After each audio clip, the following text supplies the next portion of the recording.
continue. We just listened some neuroscience technologies, something about it, and let's now chill and listen some new topic. So, Zariana Nikolaevna, the Meal Adventure Technical Complaints Manager, is gonna say today about the Healthy Gambling Cookbook. So let's listen. Hello, everyone. Nice to see you here. Thank you so much for coming. Thank you for coming to the Games Gathering Conference, first and foremost. As you all know, it is a conference made by Ukrainians, first and foremost for Ukrainians, but also it is one of the means that we have right now to promote the Ukrainian game dev and the Ukrainian IT in the world and remind everyone how awesome we are, pretty much. Today, I want to talk to you about healthy gambling. And I know for a fact, and from yesterday's pre-party of the conference, that a lot of people at the words healthy gambling go, huh? Is that a thing? Is it actually possible?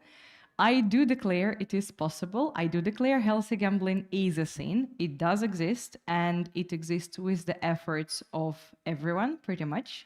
And I'm going to dedicate today's session to actually how it becomes healthy, what's the difference between the healthy gambling and the unhealthy one, and what can each of us do towards this. Let us start with who am I to talk to you about this topic. I'm Zara. I'm born, raised, and still based in Ukraine. I have been in the casino industry, in the iGaming industry for over 8 years now. I started at NetEnt, who then was acquired by Evolution. These are the companies that create the casino games, and I have been engaged in creating the casino games for a long time. Just recently, a couple months ago, I changed the companies and now I work for the Mill Adventure. It is the company that creates casino platform. If you have no idea what it means to create casino games or what casino platform is, we will stop on this later on in the presentation so that you can have the full overview. I started as localization, and so I started as part of development. I have been part of development for a long time. So I used to be part of the process of creating new casino games and all their peculiarities. Then I moved to compliance, and I know this word sounds a bit weird for everyone. No one actually knows what it is. I'm going to explain today. But about 4 years ago, I moved to compliance, and this is exactly the department that makes gambling healthy. So I have some experience that I want to share with you, and I have been on this road for years to, understand how the casino industry can be healthier, can be more transparent, what is being done towards this, and why. And this is exactly what we are going to talk about today. We are going to talk about gambling as it is through the ages, as in Harry Potter, to understand why it exists, how it exists, what is gambling in general. We are going to talk about the trends toward regulation and entertainment, and actually about how and why the casino industry moves towards healthier gambling and what's in it for everyone, for the industry and for you and I. Let us start about what we know about gambling through the ages. Well, first and foremost, I can tell that it is, as they say, older than dirt, because the first evidences of the gambling tools have been existing, have been found dating back to 3,000 years BC. So throughout literally thousands of years, betting has been there. It has existed as the industry.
something, or a dress. Some people play video games and they pay for the video games, they spend the money not only for the video game itself, but very often for some perks within the game. Some people like extreme sports, some people go dancing, some people go bar crawling, some people gamble. But the truth is, you do not pay for the chance to win. You pay for the thrill, you pay for the emotion that you feel inside. The important part, as in every possible entertainment, is that it doesn't become harmful to you, that you watch closely, that it stays healthy, that it stays a good habit and not a bad one. How do we do that? Actually, if we think of all the bad things that can happen from gambling, if we think of all the stereotypes that, oh, gambling is so good for you, you start once, you are becoming addicted immediately, you lose everything and stuff. So very often, all the stereotypes that we have about gambling work exactly this way. So what if we say, okay, no, we ban gambling in our country, we don't want it to be there, we don't allow people to gamble, we solve the problem. Do we actually solve it? Nope. Because if you make gambling illegal, throughout the whole history of humanity, humans have only one way to react to anything being made illegal if they like it, actually. It goes underground. The whole industry goes underground and still exists. So you have banned it, but it still exists. And what is the bad turn of events here? The bad turn of events is that this underground industry is not controlled at all. You have no idea what happens there. You have no idea, you have no control over it. You have no monitoring over it. And if you, as the player, decide to go and gamble, if the industry is prohibited in your country, you have no idea how the industry operates, how you have no protection whatsoever. If you have a feeling that you are being scammed, there is no one to go to and say, investigate them, they are not right to me. Because, well, the gambling is prohibited in this country, and you, for playing, you might even be prosecuted yourself. So banning the gambling does not in any possible way make the gambling healthier. If anything, it goes completely the other way. So we need to try other options to make the gambling healthier. How do we do that? It all starts with the country. And let's clarify the terms here a little bit. Throughout this presentation, I might use the word country, also jurisdiction, also market. They would mean the same thing. They would mean a territory where gambling is or is not prohibited, is or is not regulated. Of course, generally, not every jurisdiction is a country, and not every country is a jurisdiction. Notably, for the US and Canada, every state is a separate jurisdiction. But for the sake of our presentation with you, let's assume that every country is equal to a jurisdiction or to a market, because ultimately, it all starts with the country. At some point, every country that that has a look at other countries as well, and has a look at the gambling industry that, as we already concluded, still exists in the market, has the very good and valid thought. If you cannot beat them, lead them. If we cannot ban the industry and make it disappear, then we take control of it, we make use of it. How do we do that as a country, as a government? We start with legalizing gambling. So we say that in our country, it is from now on legal. We continue with regulating the industry, creating all the gambling laws and regulations that create basically the standards and the requirements that create the whole set of rules that the gambling industry will from now on play by if they want to operate in our market. And then we monitor the industry following those. very, very closely. And if they are not doing anything by the book, we give them a fine or make them follow the rules. And then, as in South Park, profit. What's the profit here? What's in it for the countries if they regulate gambling? Well, first and foremost, money, of course. Money comes from all the possible places. First and foremost from the taxes, because the gambling industry is a huge industry. There is a lot of money in it. Hence, it works pretty much the same way as in alcohol, tobacco, and stuff. The taxes are quite high, let's put it. Then there are the license fees of every actor that wants to be in the market, should it be suppliers or operators or accreditation for the test labs. We are stopping in a second on who's who in the casino industry. Then there are payments for the certification or regulatory approval of every product, means every game, for example, that wants to go live in this market. And it all brings money to the government, to the country, to the budget. So all the smart governments at some point just think of all the money they can get from gambling and think now is a good time to regulate.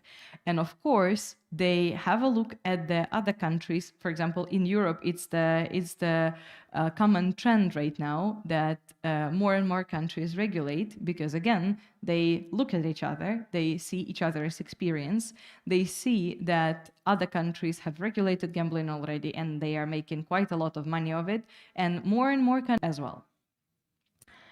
The second biggest reason and the second biggest benefit for the governments, for the countries to regulate, is control over the industry and over the money flows. The money flows, as you know, gambling has been associated with, well, money laundering for ages, with mafia, with all the shady businesses, and this is exactly what the countries want to break. So when the gambling is getting regulated, the countries get control over all the processes, over all the money flows in the industry, over all sources of income of people who register for gambling and who bet, over all sources of where the money is going from the casino. For example, if you won and you want to withdraw the money that you won, they also have the control of what accounts you withdraw the money to. And they are using all the possible measures to prevent money laundering. And the second part, control over industry, is, well, if the industry is underground, then we have no idea what is happening within. We have no idea how many people are actually gambling, what is their average age, what is the average amount that they gamble per gambling session, what is their social circle, let's put it, what is the percentage of problem gambling in the industry. So the countries regulate for this exact reason, because they get visibility and transparency of the industry and of what happens to every participant of the industry. Why do they need that? Because the third reason, last but not the least, is player protection. Player protection is a very valid one, because no matter what we tend to think about our governments, they actually do not want us to lose everything we own gambling. Basically, for the government, it is always best if we are, nice, easy, law-abiding citizens that don't have any problems, that work, pay taxes, and are happy and do not cause any problems to the government.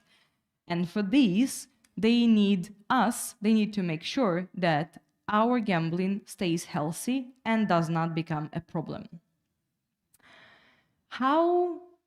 What tools are being used by the countries, by the industry in general, for this reason, to keep the gambling healthy? There are also very many, and to name only a few, are first and foremost the responsible gaming and the player protection tools.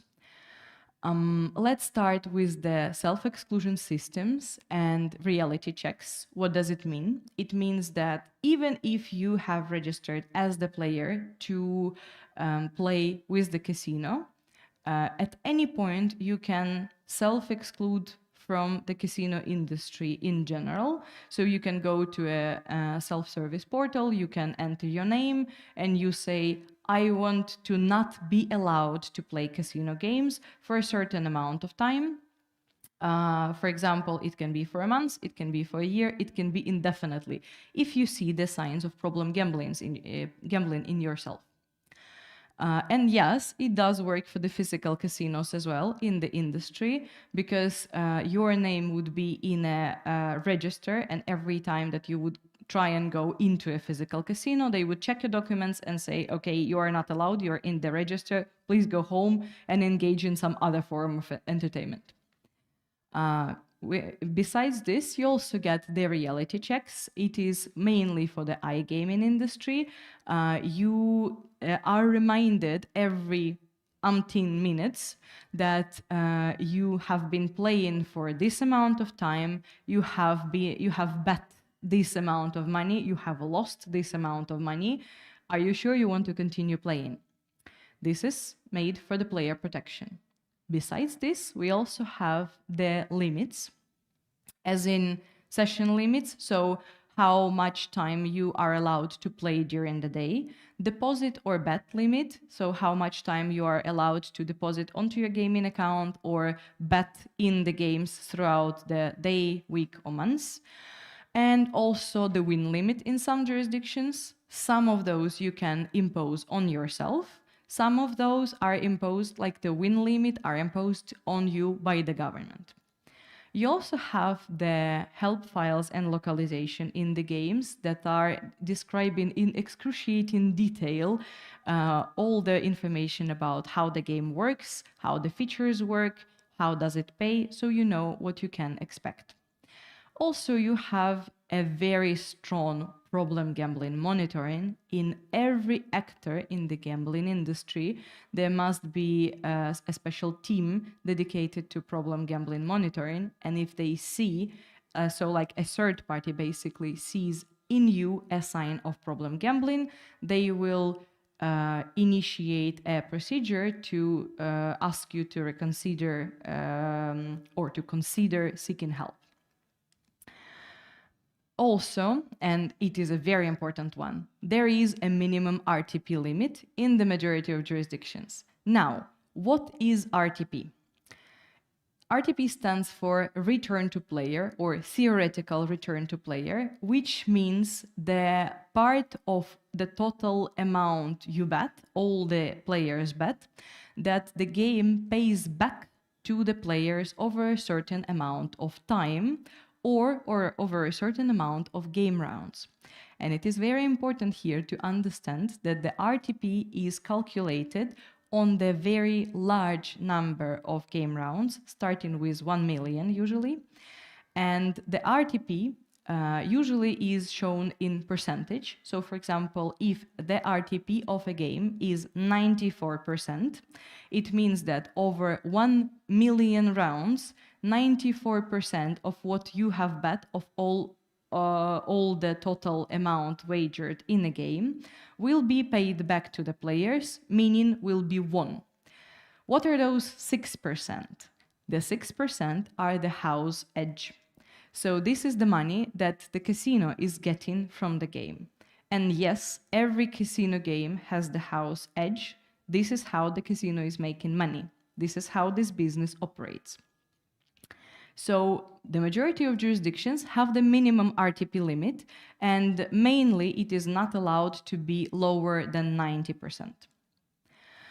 All the possible know your customers tools, customer due diligence tools, meaning authorization, identification of yourself, all the necessary checks of minimum age. In most jurisdictions, the people are not allowed to play if they are younger than 18, 19, in some jurisdictions like the US, 21. Certification and regulatory approvals, as we have already discussed and we will be discussing, every game that wants to go live in a market needs to be first certified by an independent test lab, by an independent third party, and get a certificate that it is actually compliant with the requirements of this market. And of course, advertising restrictions. In most jurisdictions, it is not allowed to advertise gambling either at all or during a certain period of time, mostly during the day hours, in order not to target minors and less target young adults. Before we go into who's who of casino industry, do you have any questions so far? Okay, then we can go into who's who in the industry. So the country has regulated gambling, and first the country needs to create the regulatory body that will actually work on controlling the gambling in this area, on giving all the permissions, all the approvals, everything. There are also the licensees and the accredited actors, so actually the companies that want to make business in this area. First and foremost, these are operators, aka casinos, aka B2C.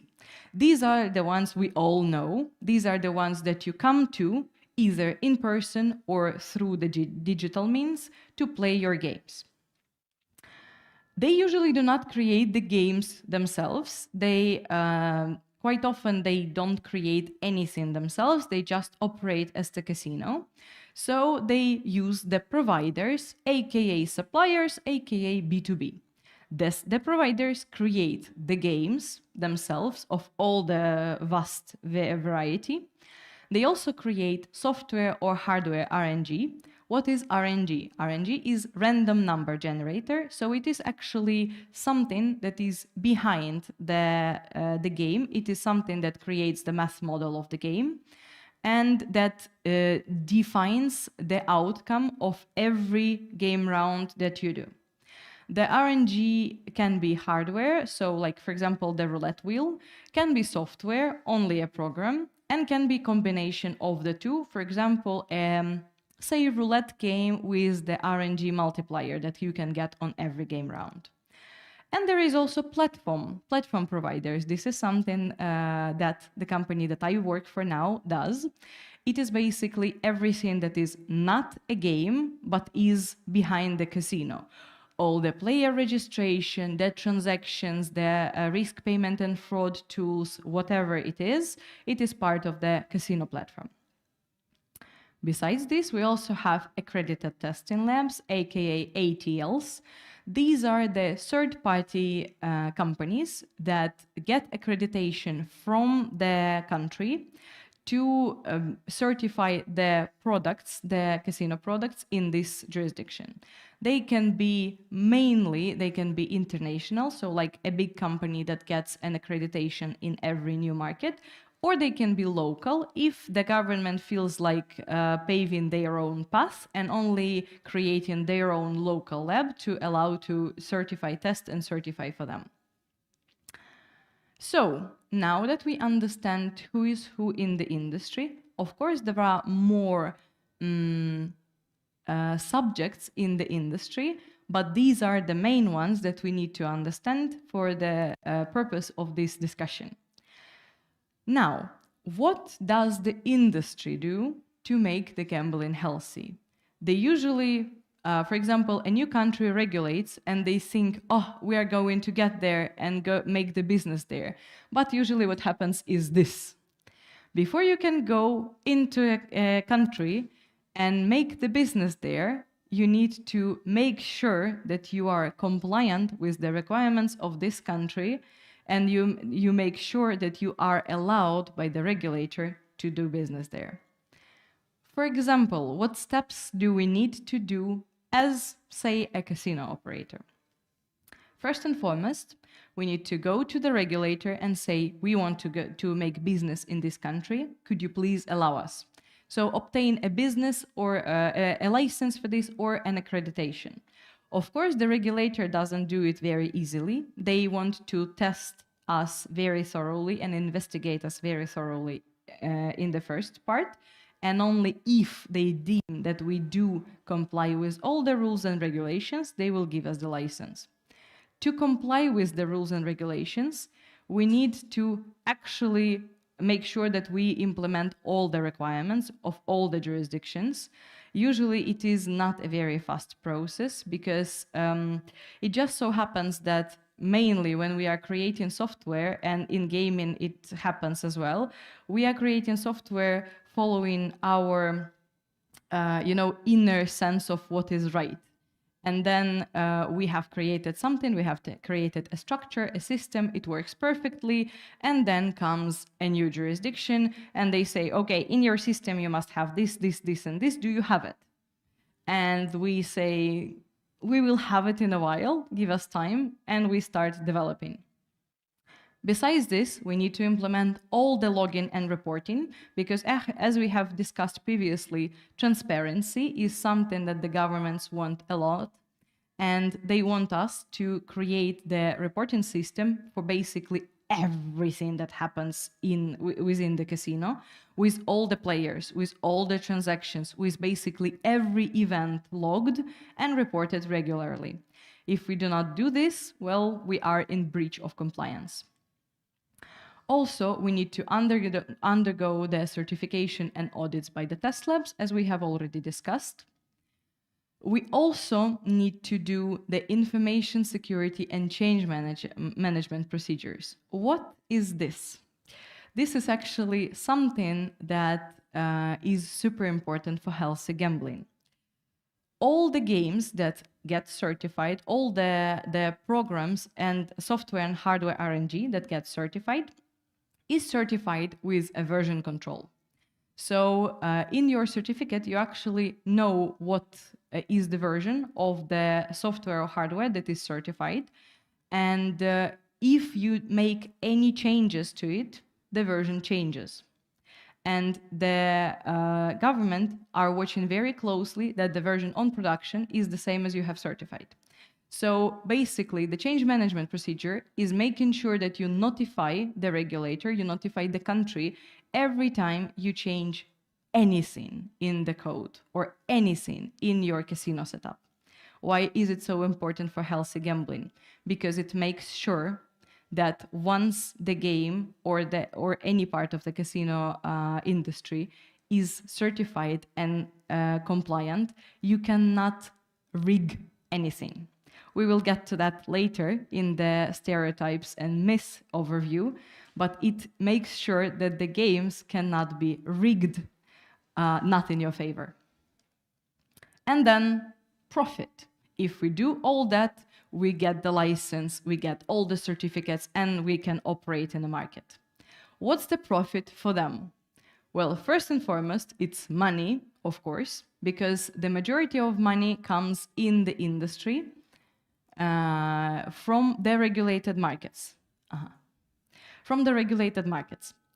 Because more and more countries, as we have discussed, are becoming regulated, and less countries are in the non-regulated area, less and less money are there.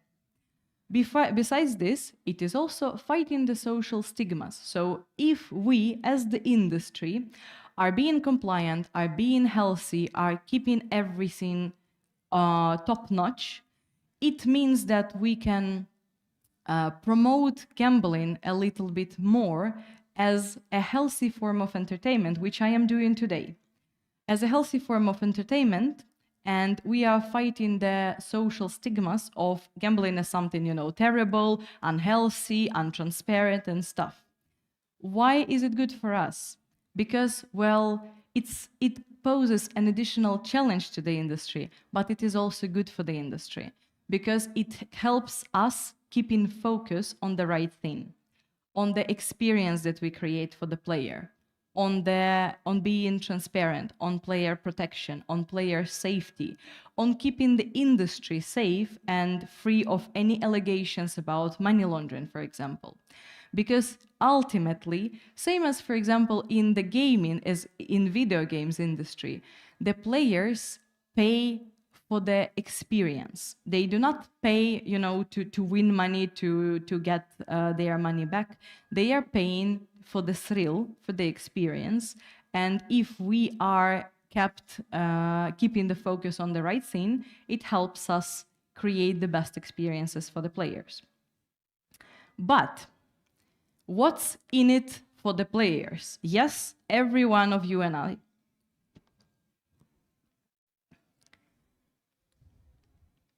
First of all, gambling is entertainment. So we should keep the right focus. We should keep our own focus on keeping gambling healthy and keeping gambling only as a form of entertainment. If you do not play for the right reasons, you should reconsider playing in general. Second, if you play for the right reasons, if you play for the fun, play responsibly. First of all, set your budget, stick to it, and never bet more than you can afford to lose in an average playing session. Set your limits, know when to stop, and self-check every once in a while. Choose reputable casinos that you trust and that you can play with. And this is actually a very good point, because if in your country gambling is illegal, I would not recommend you to engage in gambling at all, because again, as we have discussed, you have no transparency whatsoever. You have no idea what is happening there. However, if it is a legal form of entertainment in your country, and if it is a trustworthy casino, then you know for a fact, and not only you know for a fact, you don't trust their words. You can ask them for all the necessary documents showing that they are being honest and transparent to you. And of course, if feeling signs of problem gambling yourself or observing them in others, seek help or encourage people to seek help and know what options you have to seek help. And if you do all this right, then you and I as players get profit as well. What's the profit again, Zara? Is it money again? Nope, because we have discussed that we are not playing for the money. We are playing for the fun, and our main benefit from it is putting our safety first. Because again, it's in our best interest not to experience problem gambling. Also, we are raising awareness of responsible gambling as such. So for example, I dearly hope that after our discussion today, you will share your takeaways with someone you know, and maybe that I have a bit switched and shifted your perception of gambling as the business, gambling as the industry. We are fighting the social stigmas of gambling because, for example, again, if gambling is regulated, if it is legal, if it is healthy in your country, then I don't want to have the bad reputation if I play casino games. I don't want my family to be upset with me if I know that for me it is a healthy habit, it is just a form of entertainment. So I am trying to explain everyone, and I really want to be, free to play, and I don't want to get bad reputation out of it. And also, with the combined effort of ourselves playing responsibly, of the countries regulating the gambling, and of the industry being compliant with those regulations, we get fun, we get great experience, we have healthy gambling. And I could have finished right here, but no gambling discussion, no gambling lecture would be complete without the bonus round, without discussing the gambling myths and stereotypes. Now, you all know them. Can you name a few? And I actually have the bonus round as well. I have Ukrainian candy for everyone who chimes in with a gambling stereotype. Yes, thank you so much. Anything else? Yeah, that we hear a lot. Thank you so much. Well, first of all, yes, may I engage you, please, in giving away the candy? Thank you. Yes, these and many more. Let us see if I have everything in here, and let us discuss them. So, casino always wins, aka you cannot win, aka all the games are rigged. which is not exactly true though, because again, as we have discussed already, behind every casino game there is a math model. And yes, of course, the house or the casino always has the edge. The casino always gets money from the game. This is a business, this is how this business works. But again, it doesn't mean that you cannot win, because the goal of the casino is not to get all your money. It's to give you a memorable experience that you pay for, but in every game, the math model is designed in a way that the house edge is, well, fairly small, and you can indeed win. It doesn't matter that you will every time, but you can.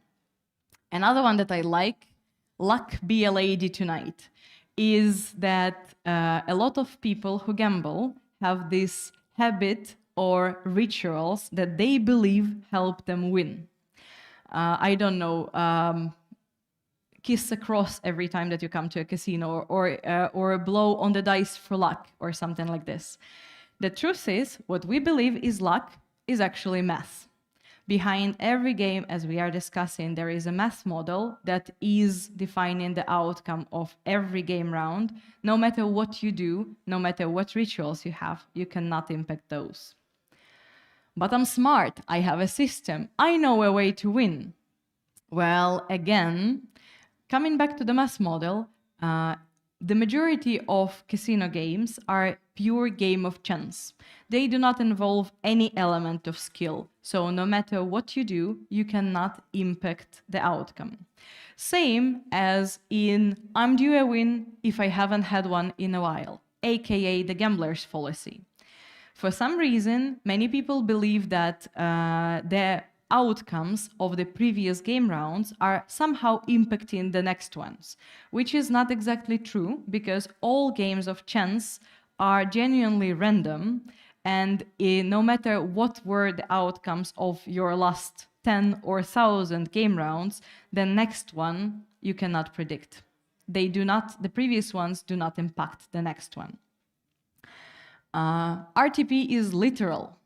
This is going back to what we have just discussed. If, for example, the RTP is 94%, it is a common misconception, especially in the newbies in the industry, that if I come with 100 euro, I will get and play for, like, I don't know, 20 rounds, I will get 94 euro back. I cannot lose more than 6. It is not true, because the RTP is calculated over a very large number of rounds, and if you play 1 billion rounds, maybe your RTP will be exactly as advertised. But if you play 20 and you lose everything, it doesn't mean that the RTP was not correct or that the casino is lying to you. This is how the odds work. And now the biggest one, and my favorite one, the one that we hear most, that gambling is highly addictive, gambling is evil, and if you start, you lose everything, you cannot stop. Let's discuss this one. To understand why it is not true, we need to first understand how the gambling addiction works, or any addiction works for that matter. So, when we gamble, when you bet money, you have the risk of losing. You have the suspense, you have the thrill. This is your brain releasing adrenaline. If you win, not when you win, but if you win, your brain releases dopamine as a, encouragement. But if you do it more and more often, you need more and more repetition to trigger the same amount of emotion, basically. If at some point you do it too much, if you forget about moderation, then you get a problem. So moderation, in our case, is the key. And not only moderation, but also, as in every other addiction, it is important to have the source of the same feelings somewhere else in your life. Because it is when gambling becomes your only source of joy and thrill, is when you really, really have a problem.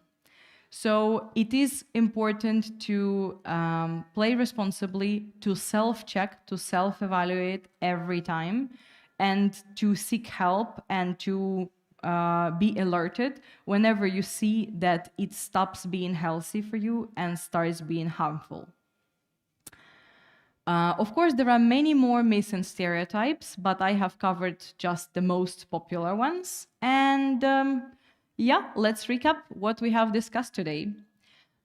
First and foremost, we have discussed that gambling is here for the thrill. It has been here for ages. It is staying here for ages because people like it, because this is how our brain works. We have discussed that the industry right now trends towards regulating more and more, towards regulating stricter and stricter, and towards generally changing the mindset to gambling as a form of entertainment and not something, terrible or unhealthy or dangerous. And it is our common work and common effort of the countries who regulate the industry, of the industry itself that works a lot and puts a lot of effort into being transparent and to being healthy for you, and to us, you and I, everyone who engages in gambling or doesn't engage in gambling but knows about the responsible gambling measures, to make gambling healthy. Thank you so much. If you have any questions, now is the time.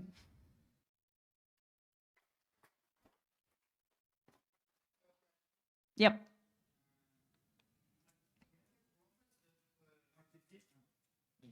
Can you promise that RTP it's about the mass, but not about emotion and audiences? It's one question, and other one it's RTP. It's calculating about 1 million users or per one user. No, it is not calculated. Thank you for the question. Let me start with the second one. The RTP is calculated not on the users, it's calculated on the number of rounds. So it can be whatever, it can be one user playing 1 million rounds. I don't really believe it is possible throughout one's lifetime. Or it can be 1 million users playing 1 round each. But it is calculated as a math model. It is simulated on a code, and it is tested very thoroughly by the test labs that it is indeed what is written in the description of the game. So if it is 94.89, then the lab makes sure that it is exactly this number. And usually in the majority of jurisdictions, the deviation of only the 1 second decimal is allowed. In some jurisdictions, no deviation is allowed at all. And answering your first question, you were asking if the RTP is about math, but not the emotions and audience. Do I understand correctly that you mean that basically what is behind the game is the math? Yes. The answer here would be that behind any casino game, however simple, and any betting as such, however simple, there is a math model that can be calculated. Even like starting with the simple throw of dice, there is a math model that can be calculated. There is the win probability and the win frequency that can be calculated.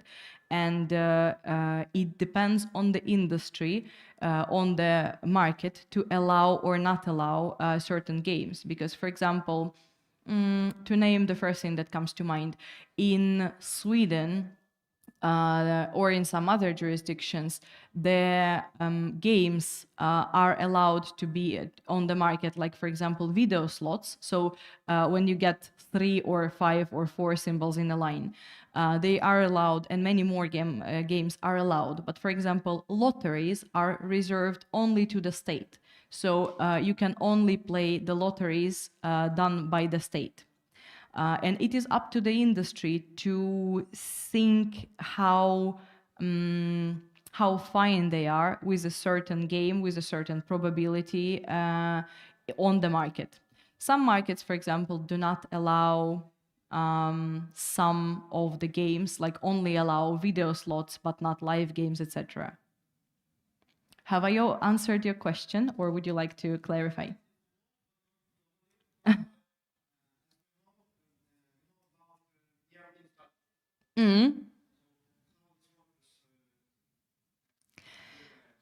As I was saying, all the strategies are nice, but if it's only the game of chance, if it is only a game where there is no skill element involved, then whatever your strategy is, it doesn't actually impact the outcome in the long run.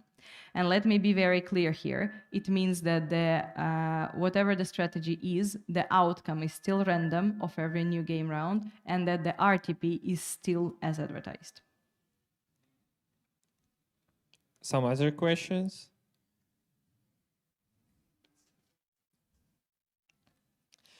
So I don't know if you know this, but this weekend we will have parliament elections. And one of the question in this election calculator is, should be gambling machines prohibited in social disadvantaged locations? What do you think about it? That is actually something that the country decides for itself. Usually, how does it happen in a healthy way? Let's put it this way. I know that in Slovakia, the gambling is allowed and is regulated, and in Slovakia, only the Slovakian test lab called TSU is allowed to certify. So the country is kind of, the technical standards are more or less not very mild, but not like super strict. And then in a healthy way, the government would decide here after making investigation. How it's usually done. Countries that have been regulated for a long time usually do the gambling report annually, and they investigate the status of the industry and the state of the industry, the state of how many people gamble, what are their ages, what are their social strata, how high is the percent of problem gambling, because again, it all needs to be reported by the casinos, and there is a special authority that helps with the problem gambling signs. So after investigating all this, the government would see how much of an impact it would be to ban or allow those gambling machines in those places, because they would see how many people in those places gamble, how many people have issues with problem gambling, etc. So this is the most healthy way to approach this, through investigation, through research, and then through making the conclusions. Thank you very much for your answer.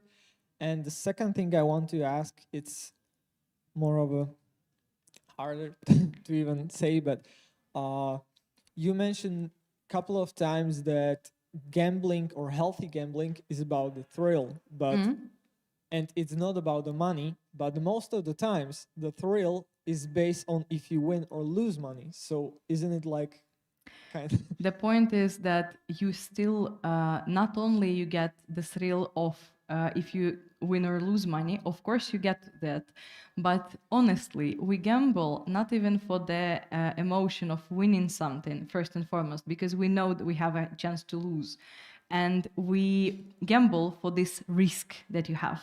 This second between the moment when you bet and you know the outcome, this is your adrenaline rush that you feel inside, and when you don't know yet.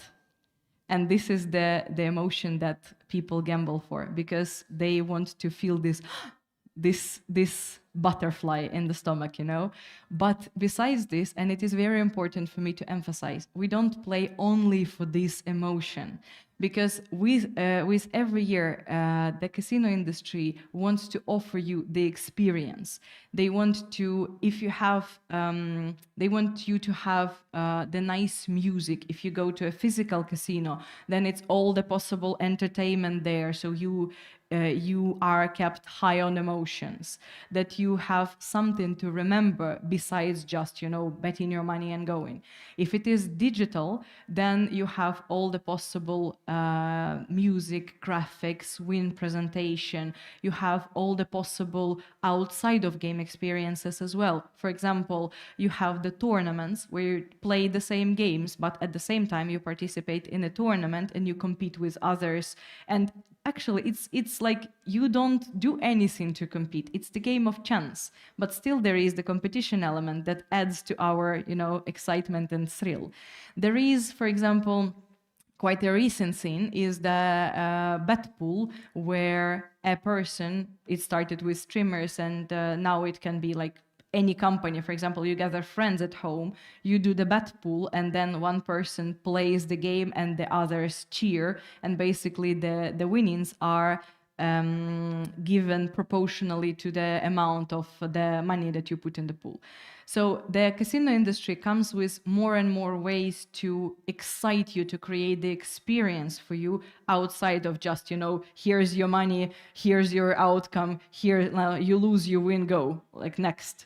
They want, it's a business, and same as with video games.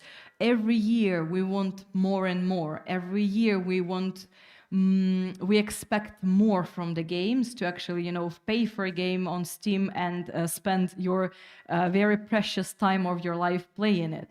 It's the same with casino. We want more and more now to engage in it as well. I mean, it's quite hard to compare it with games, because when you are paying for a game, you know almost exactly what you are getting, but there is a chance of winning or losing. So Do you, though? can actually call it like you are paying for this excitement and for this emotion. You are paying for the excitement and for the emotion. And with video games, do you know though? Because you never know whether you will like a game or not. Or I can actually give another example, not playing for the whole video game as such, but paying, for example, to get a new outfit within the video game, which actually doesn't add you any, fighting qualities or anything. You just get a new fancy outfit and everyone sees that you paid for it and now you look better. Do you get anything out of it? Nope, you get the emotion, and that's what you paid for. Thank you for your answer.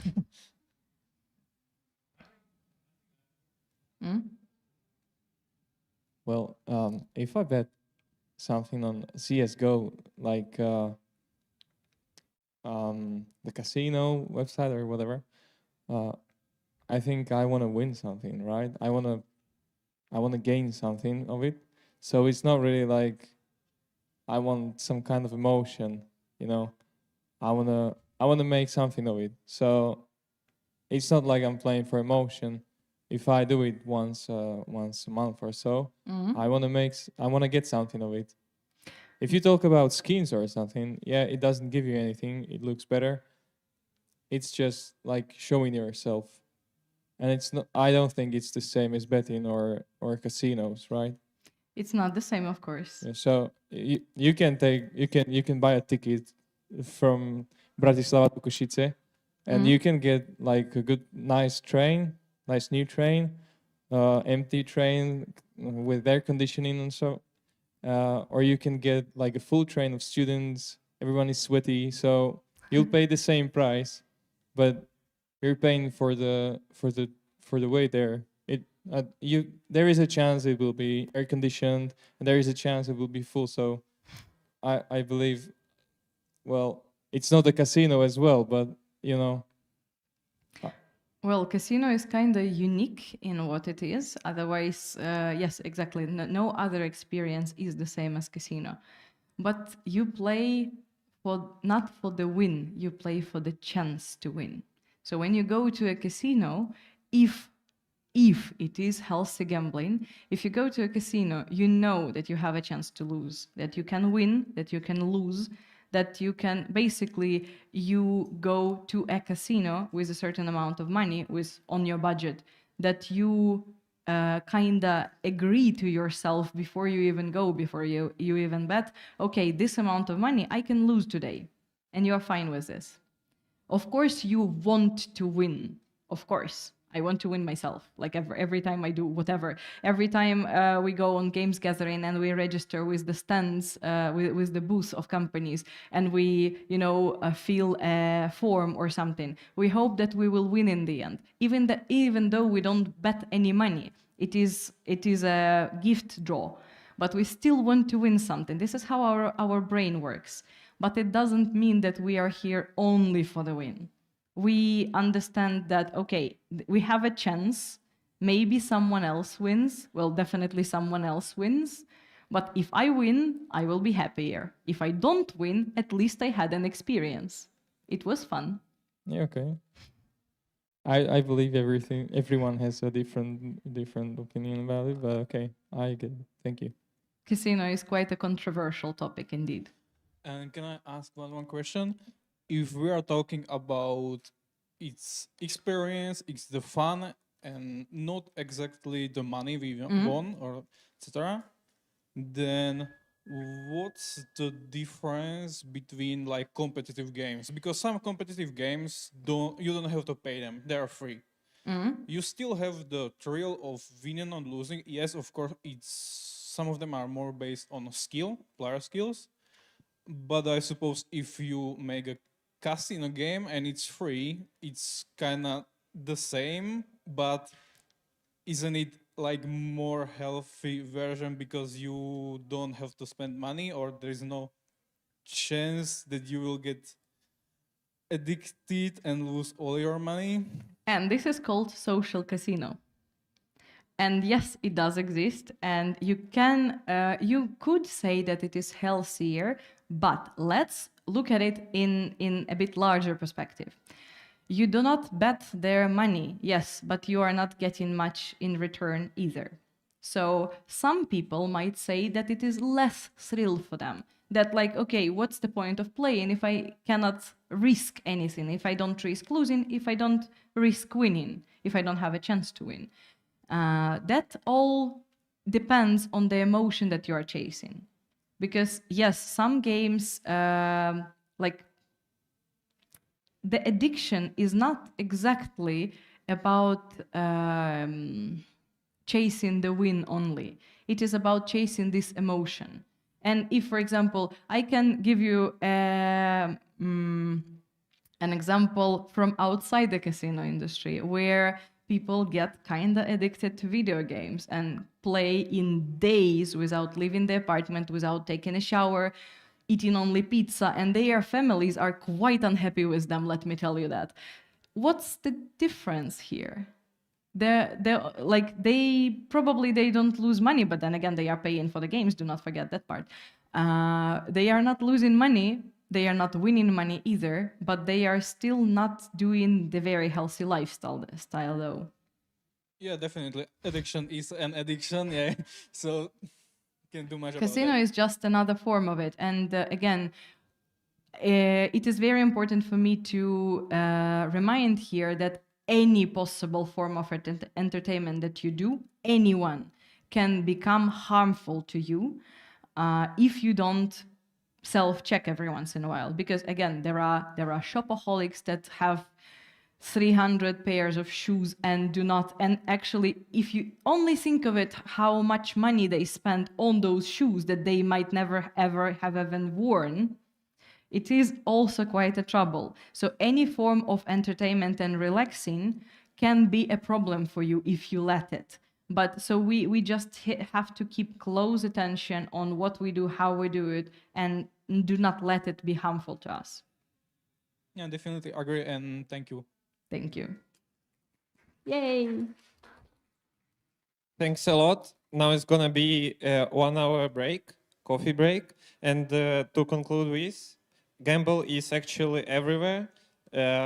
We face to it every day, maybe even every hour. And actually, yeah, thanks a lot. It was quite interesting. So one more time, I ask you to. Thank you so much. See You can see here the QR codes to this presentation if you missed anything or would like to do a recap, and to my contact details if you ever want to continue the discussion about the problem gambling in any possible way or messenger. And I also have a bit more of Ukrainian candy, please, because lunch is coming. It has been a long morning, so help yourselves. So thanks again.